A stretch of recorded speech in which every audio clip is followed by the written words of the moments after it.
নতুন যুগে প্রবেশ করতে চলেছে ভারতের কর ব্যবস্থা। আগামী 22 সেপ্টেম্বর থেকে সারা দেশে কার্যকর হবে জিএসটি 2.0। শুক্রবার এক বিশেষ সাক্ষাৎকারে অর্থমন্ত্রী নির্মলা সীতারমণ জানান, নতুন ব্যবস্থার মূল লক্ষ্য কর কাঠামোকে আরও সহজ করা এবং সাধারণ মানুষের জীবনকে স্বস্তি দেওয়া। 2017 সালে জিএসটি 1.0 চালু হওয়ার মাধ্যমে এক দেশ এক কর এর নীতি বাস্তবায়িত হয়েছিল। এবার 2.0 সংস্করণে সরকার জোর দিচ্ছে সরলতা ও স্বচ্ছতার উপর।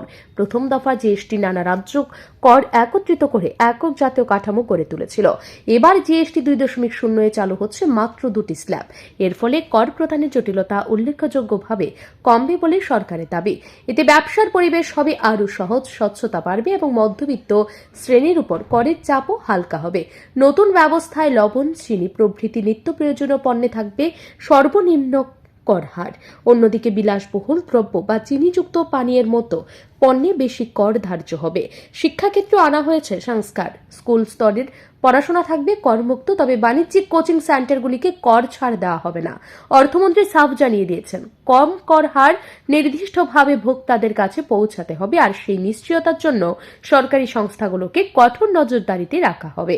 সাক্ষাৎকারে অর্থমন্ত্রী আরও ইঙ্গিত দিয়েছেন যে ভবিষ্যতে আসতে পারে জিএসটি 3.0। তার কথায় তৃতীয় সংস্করণে কর ব্যবস্থাকে আরও স্থিতিশীল ও ন্যায্য করা হবে। বিশেষ করে ছোট ব্যবসায়ীরা যাতে কোনো বিভ্রান্তি বা জটিলতার মধ্যে না পড়েন সেদিকে গুরুত্ব দেওয়া হবে।